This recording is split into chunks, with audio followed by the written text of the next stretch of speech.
Call the Thursday, June 11th City Commission meeting to order. First item on the agenda, review of the May 28th minutes. Any changes, questions? Have none. Stand as written. Citizen comments. I don't think we have any. Okay. Consent agenda, nothing on that. Next item on the agenda, well rehabilitation water production award of bid. All right, good evening, Commissioners. Jeff Crispin, Director of Water Resources. Staff solicited bids for the 2020 well rehabilitation project to perform maintenance on specific production wells. City staff performs routine maintenance on wells by acidizing and disinfecting the wells in an effort to improve their performance.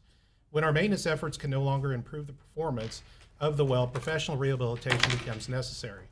Professional rehabilitation is periodically required during the life of a well, as groundwater contains bacteria and minerals which causes plugging of the well. Screens, gravel packs, and formations become blocked by minerals, thus reducing the capacity and the efficiency of a well. The buildup reduces the amount of water that can be pumped up to the surface. Rehabilitation of wells extends the life of the well, as I mentioned, reduces electricity to pump the water and the cost to produce the water. It allows the water to get to the surface easier. And the example I keep using is if you pinch off the bottom of a straw, it makes it harder to get the water to the surface. The contractor would be required to perform a pre-test on the well before beginning work. They will lower a camera, perform high-pressure jetting, chemical treatment, and mechanical methods to clean the screen and the well. Once that is done, they would provide a post-test of the well to see how good the well is performing after the work. They will provide us a report and video and camera or picture inspection report.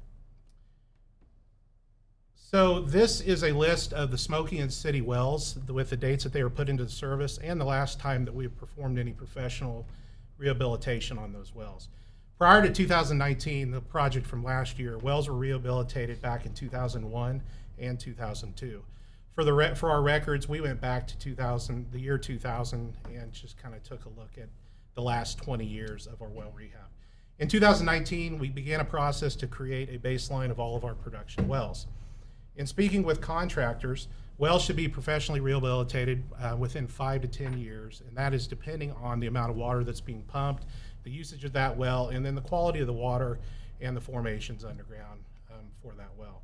I'm going to show you some slides of where these wells are located. We have one city well that we will be completing with the 2020 project, and it's located right there. C28 is just south and east of the intersection of Highway 40 and Highway 183. It's actually just south of Briney Motorsports. These are three of the Shinshin wells, the Smoky wells. S14, S21, and S22 are east of Shinshin and east of Highway 183 along the Smoky River. The last two wells are S20 and S11. S20 is just west of Shinshin, and S11 is just to the north and the east of Shinshin. And when you're driving south and you go down the hill by Shinshin, you can see that off to your right. Here's some photos of before and after of a screen, the screens that are cleaned. You can see on these pictures, that's before, that's after, before and after. And you can see how well the process works as far as getting that bottom screen cleaned out, and so it makes it more productive. And then in the center, that's some of the materials that have been pulled out of one of the wells. Bids were open on May 5th, and we had 5 contractors that submitted bids. Downey Drilling of Lexington, Nebraska, they submitted the lowest bid at $65,021. Downey Drilling's bid, and almost all of them were below the 2020 budget of $80,000. They have offices in Lexington, Nebraska, Kearney, Nebraska, and Garden City, Kansas. As I mentioned last week, the project manager currently for Downey Drilling, he was a project manager that worked for the company Lane Christensen that got the bid last year. We're very familiar with Dan. He's helped us before on some issues with wells, some repairs that we've had before, and we have worked with Downey Drilling before just as well. If awarded, they would begin the project after the 4th of July holiday, probably take about a month and a half. They figure by mid-August they would be completed with this project. Any additional, and what I want to mention too, is what you're awarding this is for just the well rehabilitation. There may be some unforeseen things that happen. They pull the pump out, they pull the well, and there may be some repairs that are necessary. If there are necessary repairs, we would be using our our equipment expense line item in our operating budget. We budget a certain amount of money every year just in case we have some issues with wells that we need to address. So the financial portion of this project, as I had mentioned, it's within the CIP of the 2020 budget for $80,000, and it'd be funded out of projects line item within that budget. Total cost $65,021. These are the three options. You can accept the bid, direct us to another option, or do nothing. And we recommend, obviously, moving forward with Downey Drilling at the amount of $65,021. And this would be the action I would request. I'll make a motion that we authorize the city manager to execute a contract with Downing Drilling in the amount of $65,021 for the 2020 well rehabilitation project to be funded from the project line item in the water production and distribution budget. Seconded. You got a motion and a second. Jeff, I have a question. You're saying you would use, if there's unforeseen, something needs done. Okay, you have $15,000, it's under budget. This came in. Yes. So why wouldn't you take it out of that, or how does? We could, but we typically budget in our equipment expense line item for repairs as necessary. The budget came in within pretty close to what we had last year, but you may recall, Mayor, that about 3 years ago we were budgeting a lot lower, right, and we had an issue where we needed to raise that just a little bit. So we don't know what those repairs may be right now without pulling wells out. So we don't want to limit ourselves just to the budget of $80,000 because there may be something unforeseen. And then we would use our purchasing policy in order to make a decision based on what those repairs are going to be. So my other question is, the wells will become more efficient. Yes. The goal. So when they're more efficient, they're able to produce more water? Yes. Correct?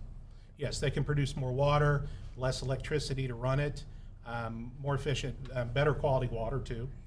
Perfect. Okay. You can ask this week. That's fine. You're doing this during the summertime. This will not have any effect on our ability to pump water. Should we be hot and dry here, we will not No. have any problems. Commissioner, they would only work on one well at a time. Okay. So we blend our wells, we use city wells, we use Smoky wells, we use just a little bit of Dakota water in our Dakota wells, but we have enough supply that we would be able to use other resources. Great. Is there a possibility that one of the wells may be where they wouldn't be able to rehabilitate it? That could be a possibility. We found last year that we were we were successful in improving the quality of the wells, improving the output, but we don't have any specific issues right now with any of our wells. They're all performing pretty good, but these have been identified as ones that we could not raise based on our in-house acidizing and disinfecting of the wells. So, but right now, I'm pretty confident that all of our wells are operating within range. All in favor of the motion, say aye. Aye. Opposed, nay. Passes 5-0. Next item on the agenda would be sanitary sewer cleaning and inspection, award of a bid. All right, good evening again. Jeff Crispin, Director of Water Resources. We also had solicited proposals for the 2020 sanitary sewer cleaning and inspection program. This is a picture of a sewer jet truck and a camera van. The jet truck is on the front and the back. You can see the camera van back there. This was a picture from last year's project.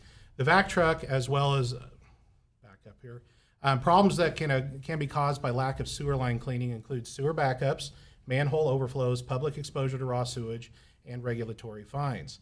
A nozzle, which you can see right here, that employee right there, a nozzle is inserted into one manhole and high pressure jetting is used to remove debris. And basically the camera van is on the other end at the other manhole, and the camera van follows the nozzle back through the sewer line. This is an example of what one of those sewer or those cleaning nozzles would look like. A nozzle is pushed with a jet of water from one manhole to another, and debris is collected at the manhole and disposed of out at our wastewater treatment facility. They have to catch it at the manhole. That way things are not sent down the system and to the facility that way. The camera inspection does occur at the same time of cleaning. One of the questions may be, well, what constitutes light cleaning, medium cleaning, and heavy cleaning? Light cleaning is only one pass. So we know we're going to have light cleaning on every single pipe that we have within this project, which is just over 110,000 linear feet. So we know we have one pass. 2 to 4 passes would be medium cleaning, and 5 or more passes would be heavy cleaning. Video inspection, as I mentioned, is also required as part of this project. It is included in the bid amount when you look at the bids coming up. This helps provide early detection of flaws, and it allows for repairs to be made before we have a catastrophic failure. It allows for the contractor and city staff to make decisions on additional cleaning methods and repairs that may be necessary in that line while the contractor is in there. Previous CCTV inspections has produced records that we are using in-house, such as abandonments. And then abandonment, it would be where the camera cannot get through the pipe. There may be a void, a break, something in the line that requires some immediate attention, most likely, but that's an abandonment. We also have cracks, holes, and tree root issues that are found, and then tap intrusions. And tap intrusions are basically the ground settles and a customer's tap may be pushed into the sewer line. That is what a tap intrusion is. We use this information, as I said, to make decisions on repairs. And I won't go through all of them, but you probably recall the last time we spoke of, we've had taps removed, we do roots on every project. We've had 15,000 foot of lining, and we've also completed point repairs in the past. We will be coming back in the next couple meetings probably to discuss our next round of sewer point repairs. This is the 2020 project area, a little bit zoomed out. It is south of 27th Street and west of Vine Street. And I notated on the visual that the yellow portions, this is a sewer force main that's basically within our lift stations. And you'll notice in your packets that some of the other yellow spots, those might be private sewers. We're not cleaning any of those. It is all the areas that are in red that we are cleaning. This is a little bit more zoomed in. You can see there's Hall Street on your left side, or my left side, Vine Street, Milner Street, and those are the areas. This is the area that we cleaned 5 years ago. Our goal is to come back every single year with a cleaning program of what we did. We want to get it done every 5 years to ensure the integrity of our system. It's clean and it's operating as it should. Here's a few photos that you see when we do CCTV. This one doesn't happen very often, but this was a utility that was bored through. It's a fiber line that was through one of our sewer lines. The contractor had to they had to move their fiber line, plus they had to repair our sewer line, and that has been fixed. This is one where we see roots that need to be removed. This is at a joint. That's quite a bit of roots in that line. The camera's pretty darn close. On the right side is the cutting tool coming towards the camera, and it's basically after the roots were removed. This is another one just for an example of lining.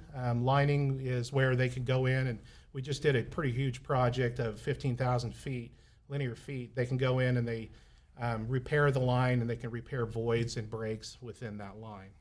They can also do smaller patches, and rather than just do an entire manhole to manhole. Staff sent RFPs to 5 firms for contract sewer cleaning and CCTV inspection. We opened 3 proposals from the following bidders: Mayor Specialty Services, Pro Pipe, and Pipe Detectives all submitted bids for our program. The proposals cover the cleaning and video inspection of 110,000 linear feet, which is 21 miles of city sewer line. And I will point out that typically, you see here our 8-inch pipe is the line that is most often seen in our system. 92,000 of the 110,000 linear feet is 85 cents per linear foot. 85 cents is very competitive, but it is not out of the realm of the normal things that we do see. As you can see, the next highest one was Mayor Specialty Services, and then Pro Pipe at $1.06. Pro Pipe was who cleaned our lines last year. Pipe Detectives, the company, they were established in 2013. Fairly newer company, considering other companies that are out there. They provide those things that are listed there, really most of the things that we would have done to our system and then some. They typically work in North Dakota, South Dakota, Montana, and Minnesota. If awarded, the crew would actually come out, the crew, equipment superintendent would come out of North Dakota, and work would probably start, what we're thinking would be at the end of August, kind of after the summer time frame, and then go until they're completed. I did contact 4 references that were within the packet and talked to those references, and they all said that that was favorable work, that they would work with them again if given the chance. I had additional discussions with a couple of the cities this last week. I talked to Redfield and Roscoe, South Dakota, I believe it was, and both of those cities would work with them again. One of the things that we found with Pipe Detectives is they've been working in a lot smaller communities. So a community may have 70,000 linear feet, and that's all that they have within their system. So they do complete cities when they do their work. They also typically have contracted with other contractors and have done smaller jobs. Like I said, they typically work in northern states in the United States. The climate up north is not, their season for cleaning is shorter, and so that's why they're trying to go further south and expand their reach a little bit. Staff and myself, we are comfortable with using Pipe Detectives for this project. So for 2020, we have $150,000 that is budgeted within the repairs and maintenance line item in the water reclamation and reuse budget, but we are requesting authority to spend up to $130,000 in 2020 to take care of medium cleaning, heavy cleaning, roots, and any pipe or tap intrusions that they may find, any issues that we need to take care of while that contractor is here. These are the 3 options that I would request tonight: to accept the proposal, to provide alternate direction, or to do nothing. And my recommendation, obviously, is to move forward with light cleaning of sewer inspection, or the sewer and video inspection of 110,000 linear feet for $94,614.25 with a budget authority not to exceed $130,000. And this would be the action I would request.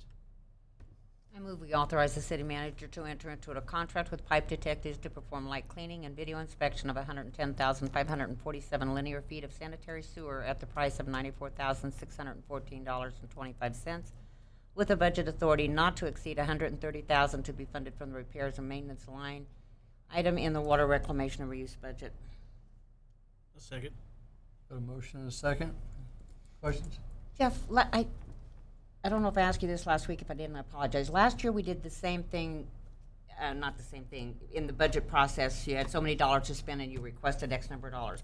How did you use the whole Commissioner, no, we did not. And that's why I reduced my ask to Okay, that's what I was $130,000. Last year, with ProPipe, we spent $116,000. In 2018, we spent $143,000. But I will say in 2018, we had a budget authority to spend $150,000, but we found some other areas of town that we wanted to get in and do some work while the contractor was here. So that's why that amount. That was my memory, and I just didn't know if we had used that whole $150,000 to do what we did. Thanks. Jeff, when we find a private tap intrusion, you said that's probably from settling ground. Mm-hmm. Does that necessarily mean that they're having a problem with their sewer line? Not necessarily. I mean, it could be pushed if the integrity. You got an 8-inch line, and you have a tap that's in there just even a couple inches. That there is some give in that private line, and it doesn't mean that they're having problems with it. But we want to make sure that we have a clear, no obstructions within ours. So that's why they get ground off, and so they're smooth. But it doesn't mean that they would have a problem with their private line. Thank you. How long have we been doing this process? As far as the entire program, Yeah. 2013. 2013. Yes. Is this the second time or that we've done this Yes. specific area? Yes, this is the second time. Is that something that we might eventually find areas that are always high cleaning? Potentially, as far other as than needing heavy cleaning, other than like Uh, restaurant areas and stuff where grease. We don't see a lot of heavy cleaning there. Where we see the heavy cleaning is our larger collector lines, Okay. and also sometimes within restaurants. But we are getting a pretty good catalog of issues that we've had, and that's why we go back, and then when we try to do our point repair projects or our lining projects, we're pulling through that data to go out and fix those lines, but we don't typically see a lot of heavy cleaning. Yeah, and also within our department, we do have a sewer truck. You might see it out and about. It does, and I think this was actually in the memo, but this truck does maintenance of certain areas. So we have certain areas of town. We have a map that we know this area has typically been a problem in the past, but I will tell you that map's starting to shrink a little bit because of all the projects that we're doing within the point repairs and the lining. That's taking care of a lot of those problem areas. So, but we don't want to stop cleaning because then you run the risk of going backwards. So Right. hopefully I answered that. Yes, absolutely. Thank you. I had some hesitations this week with this bid, just to kind of fill in the other commissioners a little bit. So I reached out to Jeff with my hesitations, and one of them was that this is basically probably the largest single project this company has ever done. And so it was kind of at my request, and thank you for doing that, to reach out to a couple more of the references.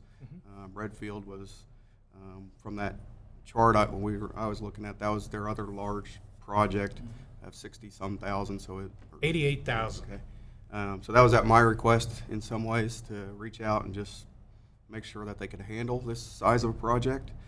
My other hesitation, as I read through the bid this year and then looked at last year, this same project, is the 85 cents. ProPipe this year came at 106. Last year they awarded the bid at 91 cents. And this year's bid, we're doing 5,000 linear feet more than last year, and yet this total is actually lower. That's the difference in 6 cents over that many feet. And so that was kind of my hesitation too. Is a newer company, a smaller company, being able to come in at that low of a price compared to companies that we've seen before. You kind of addressed that to me, if you want to address that again. And if I may, what I talked with with Pipe Detectives pretty extensively on this, where they've been in the past and where they're going into the future. They've got Lennox, South Dakota. They have 77,000 linear feet they're getting ready to do in this next month. They also are doing an Air Force base, and that's, I believe, around 80,000 linear feet as well. But what they find is when they're doing all these smaller projects, you have to mobilize every single time. So if they can get a larger project and stay on site a little bit longer, that's more beneficial to them. Obviously, they know the lowest price that they can go as far as still be able to and do the project. But yeah, 85 cents a linear feet. You know, you always want to make sure when that dollar amount is really low that you do the research on it. And I feel comfortable that they can handle this project. There's a comment in my replies, so I'll just ask this. Have we done multi-year contracts before, besides going year to year and maybe switching companies each year? Yeah, previous to me being on the city, we had a multi-year contract with Mayor, I believe it was, in 2013, 14, and 15. And I believe at the time the commission had asked that we go back and do a bid every year, just to ensure that we are getting the lowest bid or the best bid, you know, and that we weren't stuck in something for 3 years. I believe that's accurate. Yeah. 3-year contract. Yeah, with an inflator. Like a 3% inflator on it. That's, and the reason I kind of brought that up is because Mayor, $1 linear foot last year, $1 linear foot this year, and it just seems like they have. And so when I kind of looked at that, again, my hesitation with bouncing between one company and the other and price here to there, I guess some of my hesitation would be we not lock up a couple years out, so that way we. And that would be obviously something you as a commission would have to direct us at. I don't have any hesitation of how we're performing right now, because I feel like we have a pre-construction meeting, we have very good communication between the project managers that come in, and obviously we're bound by a contract too, so if something was wrong. Well, you addressed my questions this week, so Yeah. I'll be voting for it. And while I'll probably keep an eye on this a little bit personally, just to Understood. you always want to give somebody, a newer company, a good chance Yep. to prove their worth, and so I think we're going to be doing that here. And as I mentioned in the email, it's important too that if somebody wants to come into the state and do work, they want to do good by their first project. And they have all the licenses. You might as well address that too. I asked that because I mean they're newer. Some of the looking at their resumes and stuff, they have long acronym licenses. Yes. So I assume that they're NASCO, it's National Association, it's sewer, basically a national sewer licensing. They have to be licensed to be able to do this kind of work, to be able to make the recommendations, to run the reports, to run the camera vans, sewer vans. So they are nationally licensed, and they'll be licensed within the state of Kansas to do work. All in favor of the motion, say aye. Aye. Aye. Opposed, nay. Passes 5-0. Thank you, Jeff. Next item on the agenda, Airport Fuel Road Overlay Change Order. Mr. Brown. Good evening, Commissioners. John Brown, Project Manager for the City of Hayes. As you'll see on the visual on the screen, the Airport Fuel Road runs along the east property line of the Hayes Regional Airport. The 2020 street maintenance program included the chip seal of that road at a cost of just under $13,000 to be funded out of Special Highway Fund. The street maintenance program also included a project to install an asphalt overlay on General Custer Road east of the new Chitola Creek Water Reclamation Facility. That project included very similar work and unit bid prices as the work that would be necessary to rehabilitate the airport fuel road rather than just chip sealing it. APAC is the contractor for both the chip seal project and for the General Custer rehab project. And the work to accomplish the rehab of the airport fuel road could be added to the existing contract with APAC through a change order. The existing contract with APAC for General Custer through a change order. APAC has been working with the Office of Project Management and airport staff to develop a change order which includes the following items of work. A stormwater pipe crossing to keep the water from setting along the east side of the fuel road, 20-foot by 45-foot concrete section from the key pad to the sliding gate where rutting has been a problem. You can see that in the picture. Patching of the existing road base in several places, and a 2-inch asphalt overlay of the entire 1,750 lineal feet of the road. And then finally, backfill, grading, and seeding. The $94,188 cost to rehabilitate the fuel road under the proposed change order is reimbursable from the FAA. The $12,820 reduction in chip seal cost would be made available for other special highway fund uses. And the city has the option of authorizing the manager to sign the change order, direct staff to another option, or to do nothing. And the action requested is to authorize the city manager to execute the change order.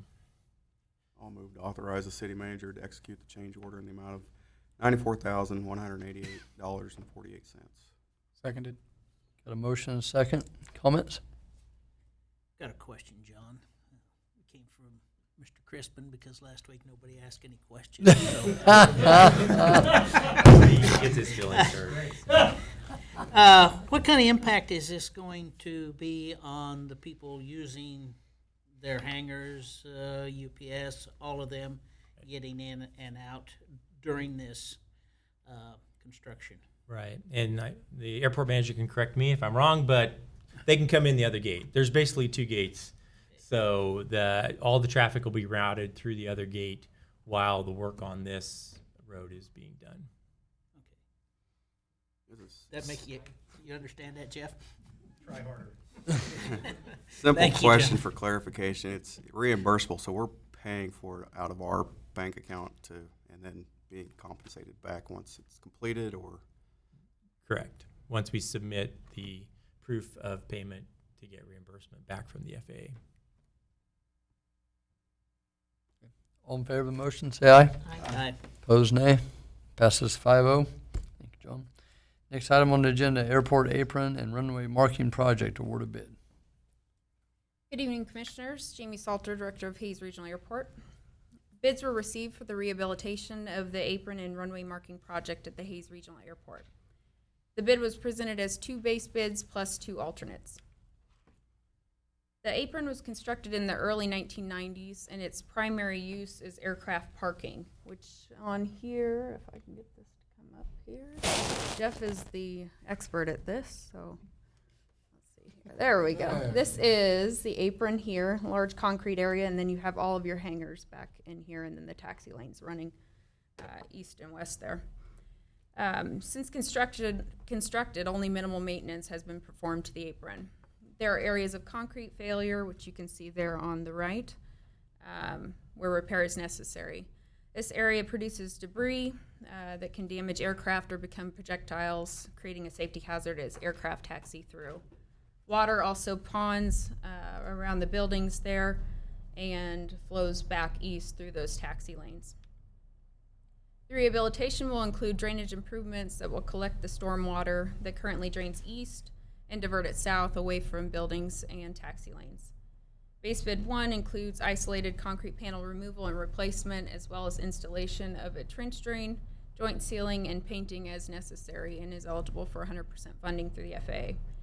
This rehabilitation is limited to the area outlined in red. The airport's capital improvement program includes apron rehabilitation next year as well, and will target the worst areas of the concrete failure outside of the scope of this project.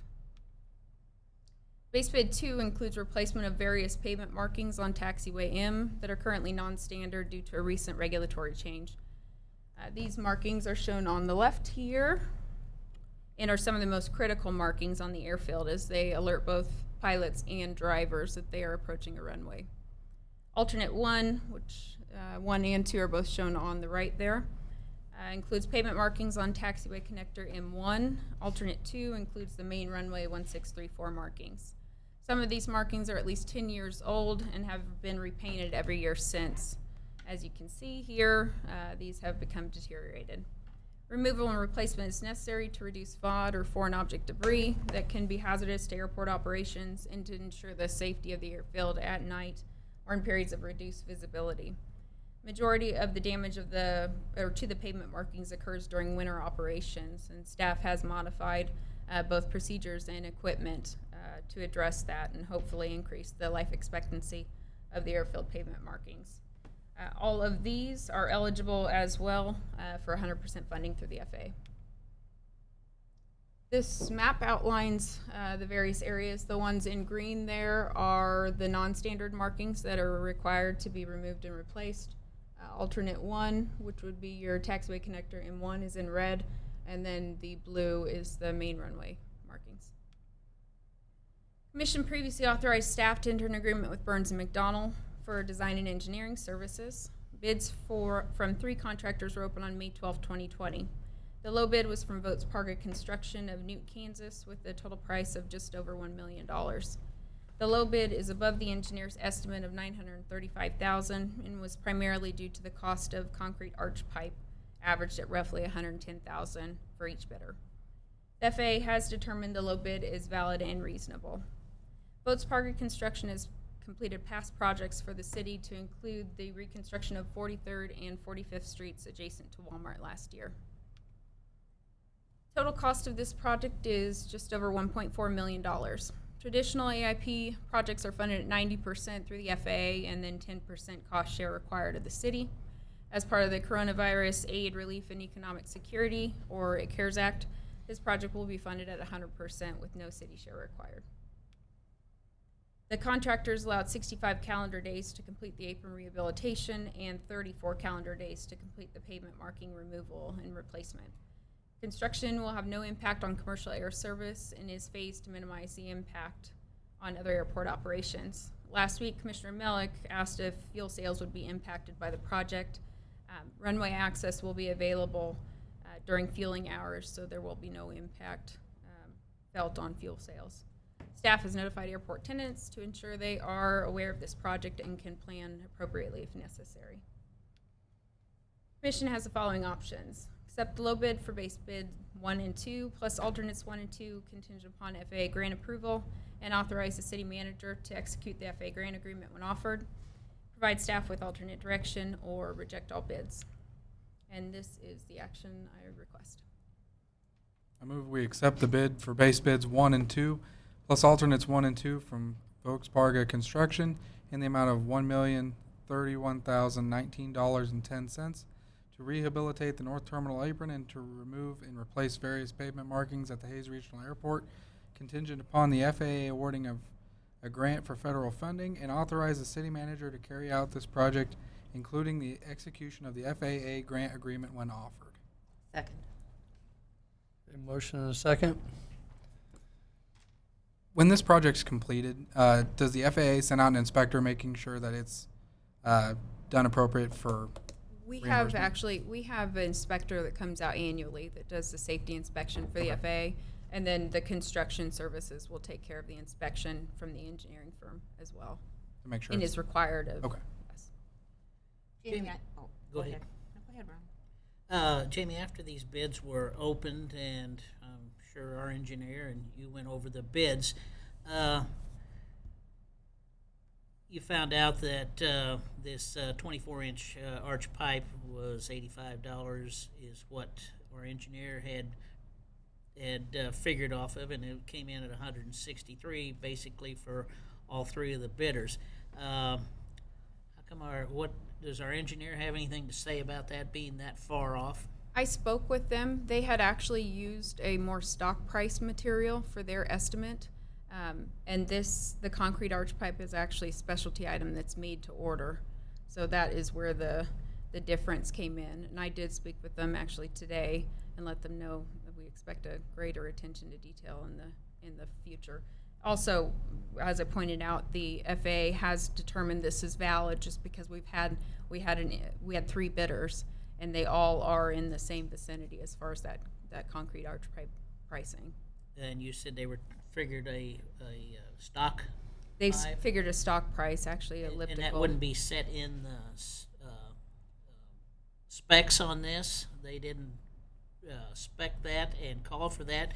And that, I mean, it's kind of funny then that all 3 of them went with a higher cost pipe. Yes, and the piping, I think it's because the cover, they don't have the required cover that's necessary for the piping that the engineer had originally estimated.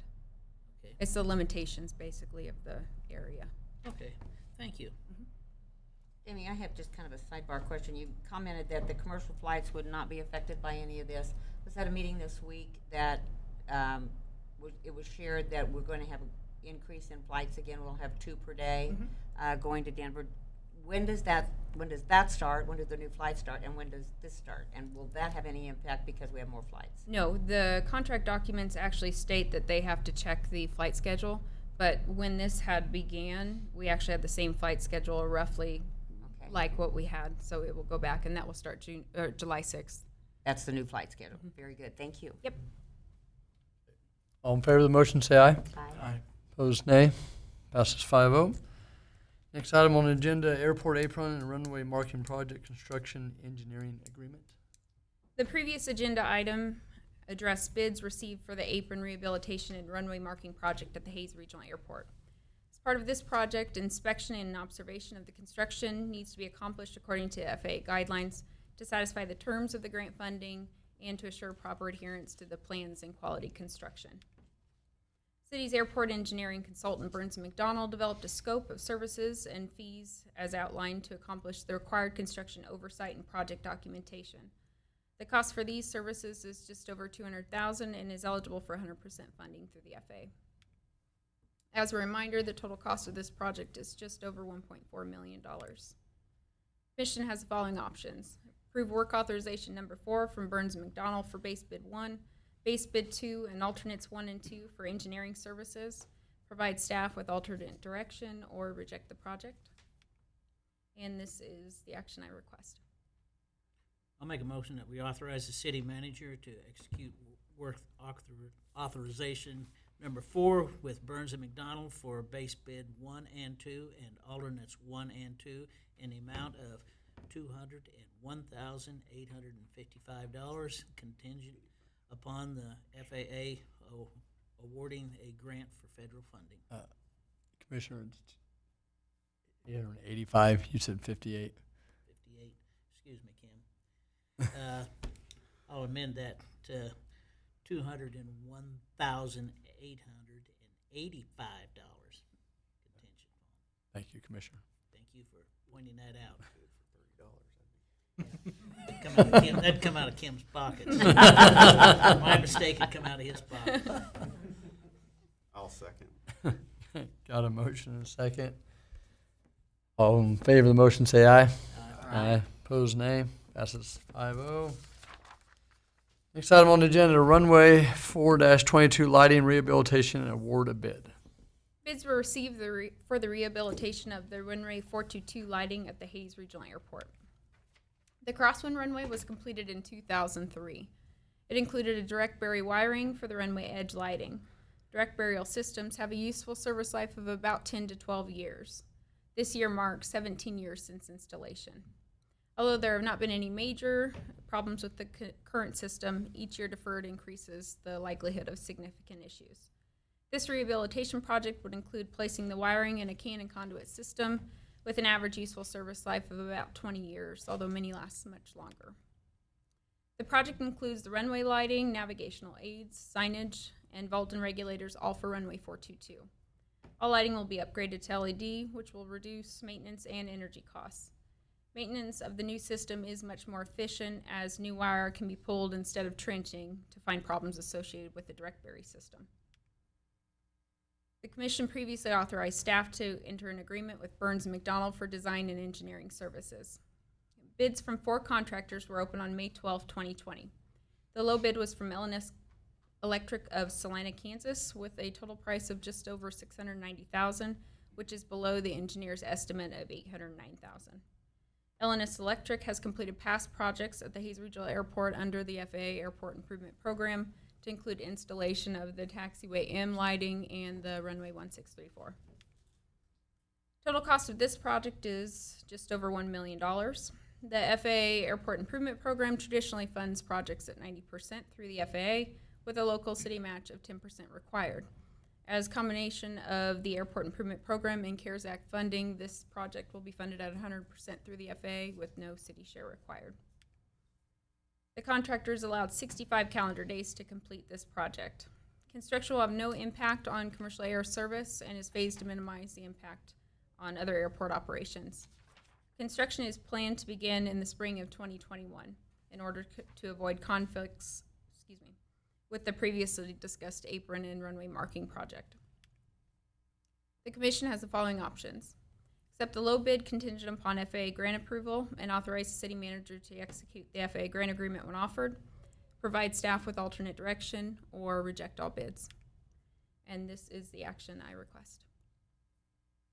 I'll move to accept the bid from L&S Electric LLC in the amount of $692,004 to rehabilitate the runway 422 lighting at the Hayes Regional Airport, contingent upon the FAA awarding a grant for federal funding, and authorize the city manager to carry out this project, including the execution of the FAA grant agreement when offered. Seconded. Motion and a second. Comments? All in favor of the motion, say aye. Aye. Passes 5-0. Next item on the agenda, runway 4-22 lighting rehabilitation construction engineering agreement. The previous agenda item addressed bids received for the rehabilitation of the runway 422 lighting at the Hayes Regional Airport. As part of this project, inspection and observation of the construction needs to be accomplished according to FAA guidelines to satisfy the terms of the grant funding and to assure proper adherence to the plans and quality construction. Burns & McDonald, the city's airport engineering consultant, has presented a scope of services and fee to accomplish the required construction oversight and project documentation. The cost for these services is about $170,000 and is eligible for 100% funding through the FAA. The Commission has the following options. Approve work authorization number 5 from Burns & McDonald in the amount of $171,175, contingent upon FAA awarding a grant. provide staff with alternate direction, or reject the project. And this is the action I request. I'll move we authorize the city manager to execute work authorization number 5 with Burns and McDonnell in the amount of $171,175 contingent upon the award of a federal grant. I'll second. Got a motion and a second. I do have a question. Is this the last of the projects we can use for the 100% match? Yes. This for 2020 projects, and we actually got lucky because this one is for construction in 2021, Right. but we had it listed as 2020 project. Awesome. I started tracking this as you were working tonight. Do you have the total that we're going to actually be saving because of the CARES Act? Well, it will be the total of the 1,049,000, which is 49,000. on that side, and then the 10% for each of these, which I figured between 180 and 200,000. Super. That's awesome. Super, super. That's great. Thank you. Thank you. All in favor of the motion, say aye. Aye. Opposed, nay. Passes 5-0. Thank you, Jamie. Next item on the agenda, commission inquiry and comments. Mr. Melick, I have nothing this evening, thank you. Mr. Burgess. Yeah, I want to give Jamie a round of applause, kudos, her due for these airport improvements that we just went through. I don't think the FAA and the federal government just decided Hays, Kansas, of all places, deserves all this. So it took a proactive, very good airport manager to work the contacts that you have, look through the CARES Act legislation, figure out how can we make the best out of this. It's the old adage, making lemonade out of lemons, and that's absolutely what we got going on at this airport. I think in years to come, we're going to see other communities bemoaning the fact, and they're lagging behind, and why didn't they get some things done?